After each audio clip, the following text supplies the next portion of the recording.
They fired her on a Tuesday morning, the kind of morning that pretended to be gentle. The sun came in through the office windows like it had good intentions. Coffee steamed, phones rang, smiles were exchanged.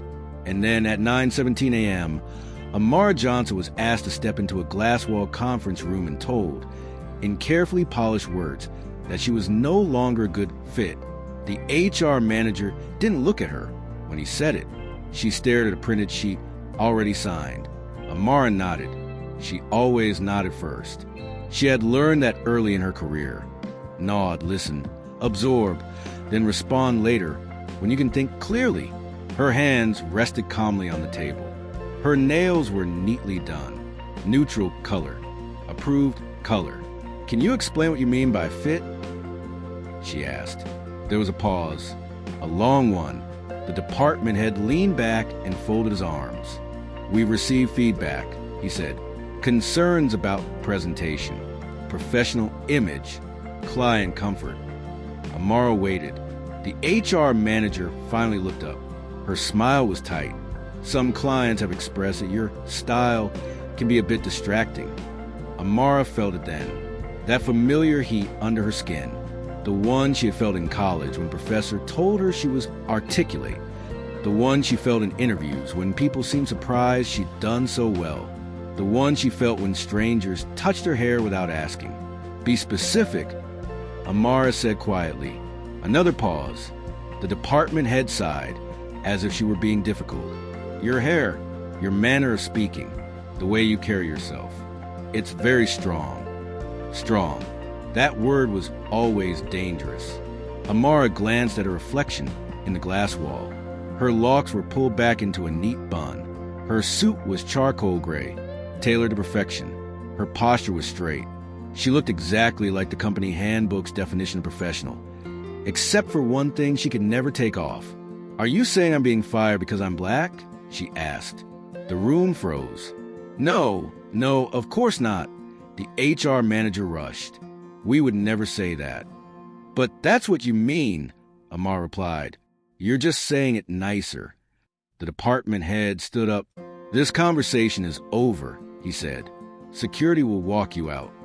And just like that, 8 years of loyalty ended with a badge collected and a box of desk items balanced in her arms. Amara felt something crack open inside her. Not sadness. Not yet. Anger. Pure, focused anger. She had worked twice as hard to get half as far. She had swallowed comments, corrected tones, softened emails, straightened her hair, then stopped straightening it, then been judged for stopping. She had mentored interns, saved accounts, fixed mistakes that weren't hers, and smiled through all of it. And now she was too much. Too black. She didn't cry until she reached her car. And even then, it wasn't the kind of crying that collapses you. It was quiet, controlled, the kind that promises something is coming. At home, Amara placed a box on her kitchen table and sat across from it like it was a witness. Inside were framed certificates, a company-branded mug, a photo from a team retreat where she stood slightly apart from everyone else without realizing it at the time. Her phone buzzed. A text from her mother. "How was work today?" Amara stared at the screen for a long moment before typing back. "I got fired." The phone rang immediately. "What?" her mother said. "Why?" "They said I wasn't a good fit." Silence, then a sharp inhale. "Did they say why?" Amara closed her eyes. They didn't have to. Her mother's voice softened.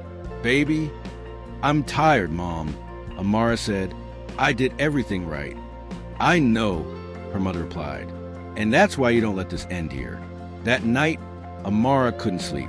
Her mind replayed every meeting, every comment, every email. She remembered the time a co-worker joked about her urban edge, the performance review that praised her results but suggested she be less intimidating, the client who asked if she was in the right room. By morning, she had made a decision. She wasn't going to let this disappear quietly. She started by writing everything down. Dates, names, exact words. She searched her email and found messages she had ignored at the time, but now read differently. She saved performance reviews that contradicted the idea that she was anything but excellent. Then she called a lawyer. The first one told her it would be difficult to prove. The second said companies were good at hiding discrimination. The third leaned forward in his chair and said, "Tell me everything." His name was Daniel Reyes. He listened without interrupting. When she finished, he nodded slowly. "You have a case," he said. The word sent a shock through her body. "A real one?" she asked. "A real one," he replied. "But it won't be easy." "I don't need easy," Amara said. "I need truth." The company denied everything, of course.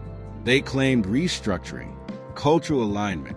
The lawsuit became public within weeks. And then everything changed. Online comments flooded in, some supportive, some vicious. She's playing the race card. If she was that good, they wouldn't have fired her. Why is everything about race these days? But there were others too. This happened to me. Thank you for speaking up. I thought I was alone. Former co-workers reached out quietly, apologizing for not speaking up before. One admitted that management had warned them not to pick up her habits. Another said a senior executive once joked that Amara's natural hair would scare investors. Each message hardened her resolve.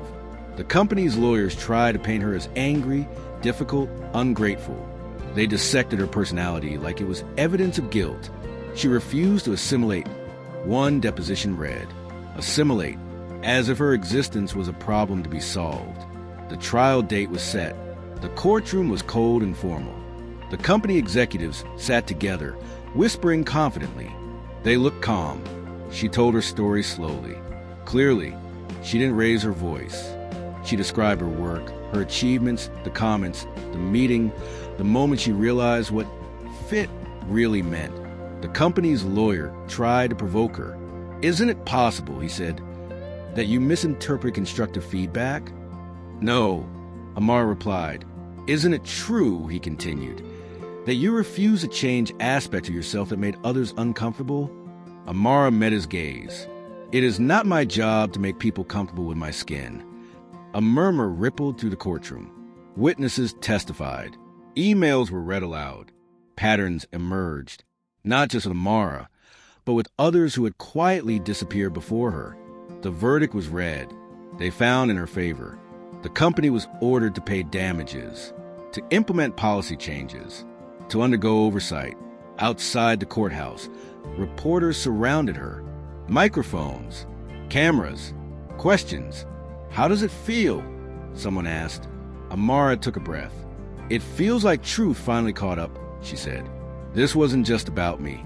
This was about every person who was told to be less of themselves to survive." Amara didn't go back to corporate life. Instead, she started something new. She built a consulting firm focused on equity, culture, and accountability. She mentored young professionals who saw themselves in her story. She told them the truth. "You don't have to shrink," she said, "but you do have to be prepared to stand." They hadn't fired her because she was too black.